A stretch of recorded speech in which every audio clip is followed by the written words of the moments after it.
Good day, ladies and gentlemen. I'm going to be talking about evolution today. I'm not even really necessarily going to advocate for any particular creationist theological mindset, but I just want to discuss why I have problems with evolution as a general theory.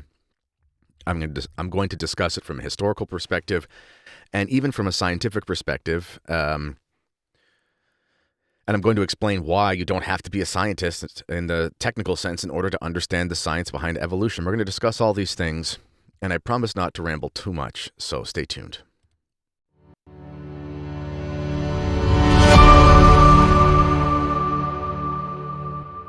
So it was G.K. Chesterton who wrote something like, it was in Everlasting Man, and I think he said something like all books I've never written, it was my best book. You know, he was talking about how he wanted to write a book one day, but never did, and it would have been his best. Well, like all podcasts I've never, like all my best podcasts, or my best podcasts are the ones I've never recorded. However, that statement is supposed to work using that quote from Chesterton. At night, often when I'm walking my dog, I get to thinking, and when you're walking, you think, well, that's why walking is so important. It really helps to clear your head and you come up with great ideas. And I was really going over all these things in my head and I thought, man, oh man, I wish I could record this as a show right now. I was really in a state of my ideas had clarity. So I'm going to try to explain those the way that I was thinking them to myself last night. And so evolution. Why am I talking about this? Well, evolution as a theory, as a hypothesis, as a historical hypothesis, which is really what it is primarily, it's at the heart of everything. You have to understand that when you have this view that nature, creation, the universe, whatever term you want to insert, goes from a point of basically unsophisticated reality, or chaos, really, ultimately, where there's no order, to a place with order that gets more ordered over time, whether that's in the cosmos, whether that's in the organisms or whatever, this is going to color how you see everything. It really is an a priori assumption, meaning it's a first principle or something you have to believe in order to believe anything else. So if you hold the belief that in the beginning it was, I don't know, something disordered, and there was some sort of event called a Big Bang, and I know that the atheists who despise people like myself like to call us ignoramuses for thinking the Big Bang was actually a bang, because we just don't understand that it's really not a bang, but more of like a rapid expansion of energy or space or whatever from a singularity point or from this tiny whatever.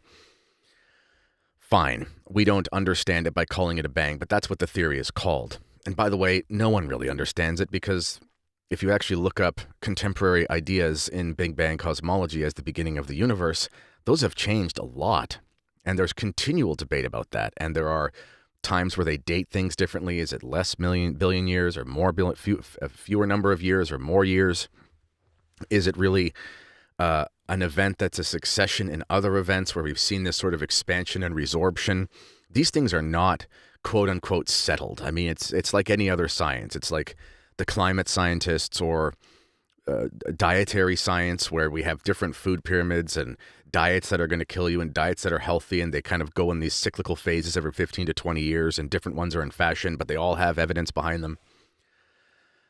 Evolutionary science beginning in the cosmos is not something that is completely uniform. If you look up right now, if you were to go on your AI, your ChatGPT, or your Grok on Twitter or something, and you were to look up, like, what are the competing ideas of cosmology regarding the Big Bang, you would find plenty of different ideas. And you know what? I'll actually just show you that right now. So I just typed this into Grok on Twitter, which is my new favorite for searching things. And I said, please give me a summary of the competing scientific notions about the Big Bang and whether there is consensus or significant debate. It said the Big Bang is the prevailing cosmological model for the observable universe's origins, but it has evolved and has several competing or complementary notions within it. Here's a summary of some key concepts and the current state of debate. And this is just one post, by the way. This isn't like an exhaustive list.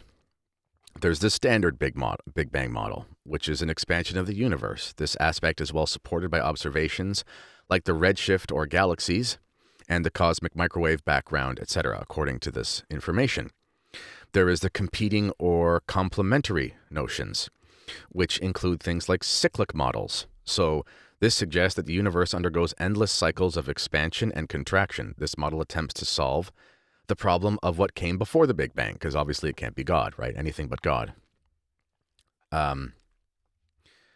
There's the ekpyrotic/brain cosmology. Proposes that our universe is a four-dimensional brain that collided with another brain, triggering the Big Bang. That's one of the theories. There's the quantum cosmology. Suggests that the universe has no boundary in space and time, emerging from nothing due to quantum effects. There's the multiverse theories. There is some consensus. There is significant debate. In conclusion, it says, while there is a strong consensus on the core aspects of the Big Bang Theory, the details of the very early universe, particularly what preceded or initiated it, are still subjects of active research and debate within the scientific community. Each model or theory has its strengths and challenges, and ongoing and future observations could provide further insights or even challenge current paradigms. What does that say in layman's terms? A bunch of people believe it. There's other ideas that people also believe. All of them have different types of evidence that they say help their claims, and they're open to the fact that the whole thing could be changed as time goes on, because that's the nature of scientific research. Anyway, I say this because, if you ascribe to this ultimately and primarily materialist worldview, the idea that is presented in these things, that there is this sort of time of unknown chaos or contraction or expansion or, expansion or resorption, etc., and there are prevailing theories on how to do that, then you have this notion that the universe is in some sort of quantum way, or this constant state of expanding and moving towards some end that we don't know what that is yet. If you believe that, this is going to color the way that you think about reality. Now, on the other hand, if you have the mindset of someone who believes in creation, and I should add here, there are many people who believe God as creator, creates things out of nothing, etc. They'll just say something like, the Big Bang was what he used. Now, I sympathize with that. The only reason why I would never say that is, for one, it's a debatable scientific theory, hypothesis. I'm not going to say, here's God's action in something that there's just significant debate about. I don't like mixing debatable and challenged scientific hypotheses with theology. I think that's a bad idea, because theological principles are supposed to present clarity and not present potential ambiguity. That's my opinion. But even if you were someone who said, I'm all in on the Big Bang, I love the thing, it's my favorite thing since sliced bread, great. And some people would have that sort of theistic worldview where they would say, yeah, God is the creator, but this moment, this event was where we saw what God did. Well, it doesn't match Genesis at all. There's nothing about that in there. So you're ascribing something to God's hand that is never revealed in his work. Now, you might say, well, the book of Genesis doesn't record everything. Sure, it doesn't record everything, but that's kind of a big omission. I mean, that's kind of a big detail that's not there. It's possible, there's lots of things that aren't there. Even if we were to take Genesis as a modern scientific textbook and sort of dissect all of the claims as mechanical processes in the most literalist fashion, even if we were to do that, there are plenty of things that aren't there. It doesn't describe what it looks like when the first trees grow, etc., etc. But the point is, that's a pretty big detail that's not there. So if you want to hold to that, that's your choice. But there should be no insistence on explaining this as reconcilable with Catholic theology, because the thing itself isn't even settled, and the general consensus is challenged and may change at any time, as these things are wont to do, because that's how the scientific enterprise works. But even if you accept this sort of theistic idea, you believe God is creator and you ascribe the creation time to that thing, the creation event to that thing, it's still going to color your worldview in a way where, well, God doesn't create things as complete. He creates things as to be completed. And of course, there is a little bit of nuance there. But we should look at a canon from the First Vatican Council to explain what I'm saying. So here is an anathematized concept a canon of an anathema from the First Vatican Council. It says, if anyone does not confess that the world and all things which are contained in it, both spiritual and material, were produced according to their whole substance, out of nothing by God, or holds that God did not create by his free will from all necessity, but as necessarily as he necessarily loves himself, or denies that the world was created for the glory of God, let him be anathema. Now, there's a lot in that statement, but some important point, and anathema means let him be accursed. I mean, you can't believe the opposite of this, is the point. This is an infallible statement. So if you do not confess that the world and all things which are contained in it, both spiritual and material, were produced according to their whole substance, out of nothing by God, let him be anathema. You can have some debate about what kind of substances. There have been debates about whether various substances have something like an elasticity. There was this debate around the time of the advent of evolutionary theory between various theologians. Nothing was official, but, were there certain species or organisms that had this sort of elasticity, meaning contained within them was a potential for greater change? That was kind of as far as it went. Nonetheless, the First Vatican Council anathematizes this idea that you were to believe that things were not created by God according to their whole substance out of nothing. I personally don't see how you can reconcile the Big Bang cosmology with that. I'm just saying. I think it's pretty hard to do. Perhaps someone can do some mental gymnastics, but I mean, if we are to follow what we've been told about Big Bang cosmology, there's this initial point, which may not be the initial point because the Big Bang may not be the actual creation. According to the theories that we looked at, there's this idea of the cyclical one, which is pretty common amongst the scientific literature. And from there, clearly we don't have any organisms. We don't have any biological things. It's not even really clear if we have space yet or anything that we would understand as space. Because if the universe is expanding, like what is it expanding into? I mean, there's all these questions that aren't answered. There's a lot of unfinished business is the point. And I don't really know how you can say anything is created out of nothing and according to its whole substance. That's just something where I'm having a hard time seeing how that's possible. If you have a better answer and you think it could be, fair enough, but that's highly speculative. And you'd have to do a lot of mental gymnastics to try to make the speculative hypotheses of various Big Bang outlooks mix with this anathematized statement from the church, which is infallible. That's just what I'm saying. So I don't see why Catholics are even trying to advocate for the Big Bang. I know they'll say, don't you know the man who discovered the Big Bang was Father George Lemaitre? Well, yeah, but plenty of things have been discovered by Catholic priests that weren't good. I mean, Martin Luther was a Catholic priest. I'm not saying that Georges Lemaitre was a condemnable heretic. I'm just saying modernism and this materialism and this rationalism, it was already a big deal in the church in the late 1800s and early 1900s, which is why Pope Pius X had to write Pascendi in 1907 and condemn it. And Leo XIII condemned a lot of modern errors as well in various encyclicals. And by the time we get to the 1920s, I mean, there are a lot of problems. And I cite those in my forthcoming book, What Happened to Catholicism. And I have citations, for example, and you can find the book on Sophia. It's also on Amazon. You can pre-order it. And if you just go to kennedyhall.ca/books, a link to all my books is there. It's pretty easy to find. But there were a lot of modernist ideas that were floating around, admittedly so, by those who were kind of going hidden as best they could. So, yeah, he was a Catholic priest, but there's nothing about the priesthood that gives you some sort of charism of infallibility when it comes to speculative cosmological hypotheses. So that's not going to fly. I mean, if we're going to say, well, he's a Catholic priest, well, so was Arius. Maybe he was a deacon, whatever. He was ordained. So was Martin Luther.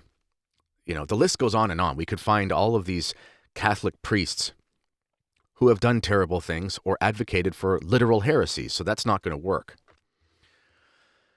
Anyway, that's kind of the beginning of my thoughts about the Big Bang thing. I find it really hard to reconcile notions of Big Bang cosmology with the First Vatican Council.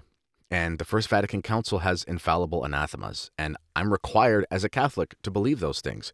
Now, I also have my own reasons for believing there are problems with Big Bang cosmology, but I'm a Catholic. And if you're a Catholic, that's something you have to strongly consider. Also, another objection that comes from or a mindset that's common in evolutionary thought. And this mindset is basically, we have to leave it to the scientists because the theologians don't really understand. Which is another way of saying, and I'm neither a scientist nor a theologian, I'm just a dad with a webcam, as Taylor Marshall says. That is a completely false premise, or completely false idea. Basically, what that's saying is, and also that's in modernism, it's condemned, that notion that you have to separate the sciences and the truest ones, the ones that are true in different areas, you can't understand them if you don't have training in those. That's not possible to hold that opinion. For one, because Pius X condemned it, but secondly, because it's not sensible. I'll give you an example. Because basically what this is saying is, if you're not a scientist, you don't understand the science. Well, okay, insert the COVID fiasco again. Trust the experts because you just don't know. That's a really great way to manipulate people and control them, which seems like it's pretty devious. But also, what is a scientist? I'm asking this question honestly. How do you count as a scientist? Do you count as a scientist if you've completed AP biology, so like advanced level grade 12 biology? Does that count? I mean, you probably know biology pretty well. Do you count? You've done stuff in labs and with beakers and whatever. Maybe, I don't know. Maybe that's not enough. Okay, so having a high level of high school education in the subject at the highest level possible for high school students with high grades, let's say, that doesn't count. So what else counts? Let's say, what if you go to what if you work in health and safety? You can get a 2-year some sort of diploma from a college and learn how to deal with like toxic substances and things like that and work in health and safety in a manufacturing environment or a food manufacturing environment, let's say, where there's lots of chemicals going around. You know how things react. You know what substances work with others and what shouldn't touch and what to do with certain types of burns. Like, you know a lot of stuff. I mean, you have literal experience with chemical stuff on the job and you have a certification. Is that enough? Let's just say that 2-year certification isn't enough. Let's say a 4-year degree is enough. So if you get a 4-year degree in some scientific field, chemistry, physics, biology, whatever.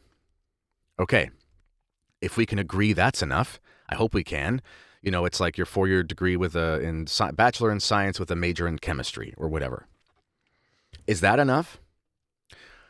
Well, here's the thing. Let's just agree that it's enough. If that's enough, then we have to consider certain things. For one, is the person a scientist if they don't have the diploma? Let's just say, for fun, you or I, who didn't get a degree in science, in the natural sciences, let's just say you decided that you wanted to read everything, all the course material from all the syllabi from different courses. Let's say you picked a university. You picked, the University of Toronto. And you looked up their course readings because it's public. You went out and bought all the textbooks. You followed the reading list, and you learned everything.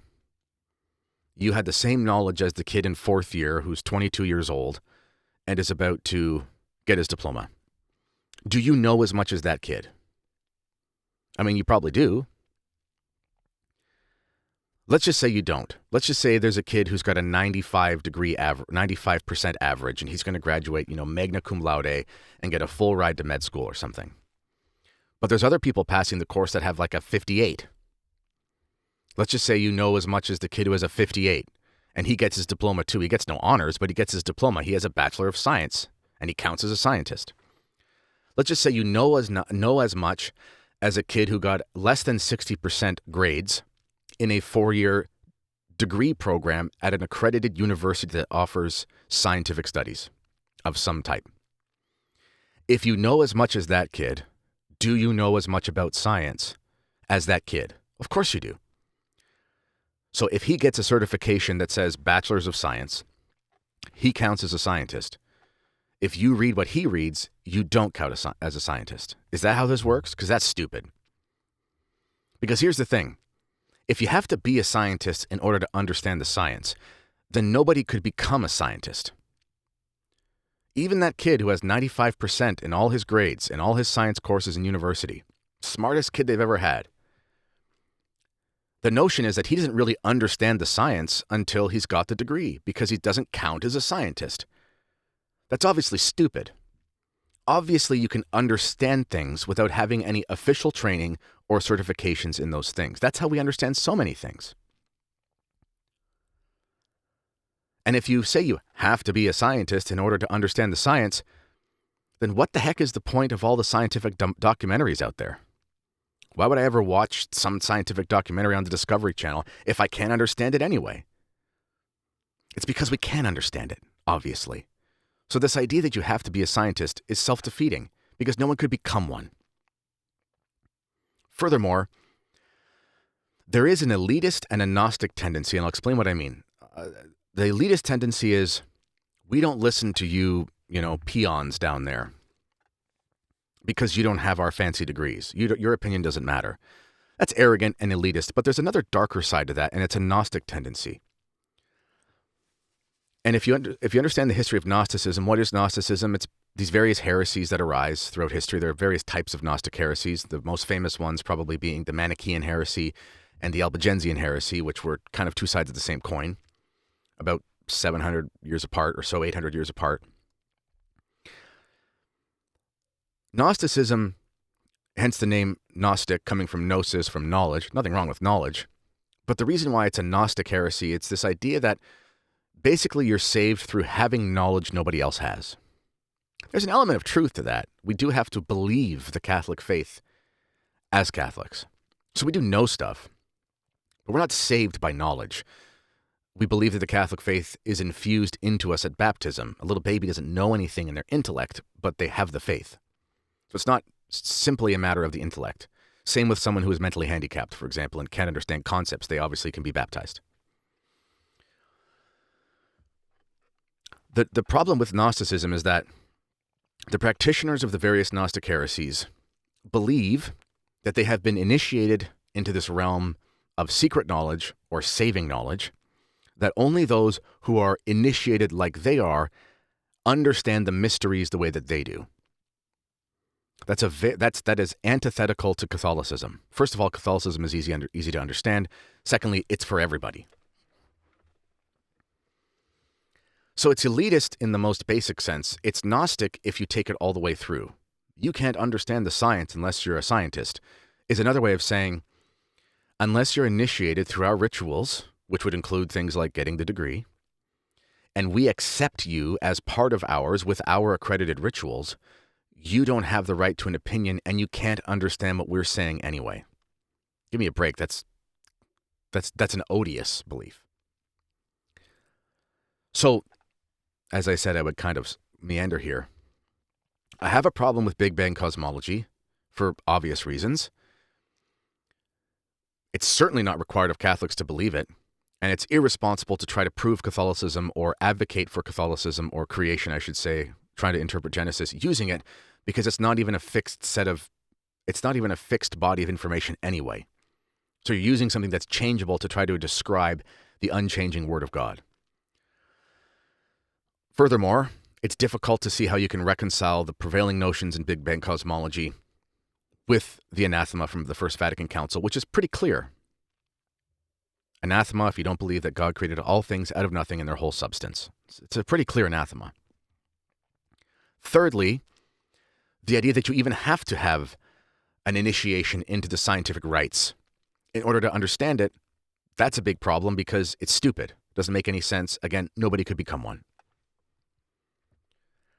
So those are my main problems to begin with the overarching philosophy behind the evolution thing, which I find very problematic. And I'll talk about one more here before I go behind a paywall. And I want to say this. I am going to go behind a paywall soon. But before I do, some people have been saying they want to sign up for the Substack to get the full episode, and they don't really know how to. So I'm going to show you how to do that real quickly here. So if you're on a browser, you can follow along here. It's the same kind of idea on a phone, Android or Apple or whatever. You just have to go through the App Store. So you go to your App Store, you look up the Substack app, and it's pretty straightforward. It's like using any app, like Facebook or whatever. So I'm on Google, on my browser. I'll go to substack.com. I'm already signed in, obviously, because I have a Substack account. But I'm going to look up something. I'm going to look up Mere Tradition with Kennedy Hall. Well, it's already populated there, so I'm going to click on it. It's going to bring me to the page. Now, because this is my Substack, nothing's behind a paywall for me. But you can see here on the one side, all these top posts. They have a little lock symbol on them. That means they were paid posts. Same here. Yesterday, I put one out that was behind a paywall. The one beside it is not, so it doesn't have one. Another one beside it is not, doesn't have one. If you were to click on one of these, and I'll pause it here. If you were to click on one of these and you weren't signed up, it would ask you to sign up. And then you just follow the instructions on how to do that. Now, in order to sign up as a paid subscriber to anything or to follow a publication, you're also going to have an account. So assuming you don't have a Substack account, again, go back to Substack. You see this little thing up here? This is the picture of me. Well, I obviously am logged in. You would just click one of these buttons and you would just have to create an account, just like you create an account for anything. Basically, and then you could work through the platform the same way you do Facebook, whatever. Substack works like all other social medias. If you can navigate your email, if you can navigate your YouTube with your Google account, if you can navigate Facebook or whatever, you can find a way to navigate through Substack pretty easily. So if you're listening to this on a podcast platform and it's going to go dark in a sec after I say something else before I sign off for the free version, there's going to be a link underneath that says, for the full episode, click here. It's just going to bring you to my Substack. Just follow those instructions.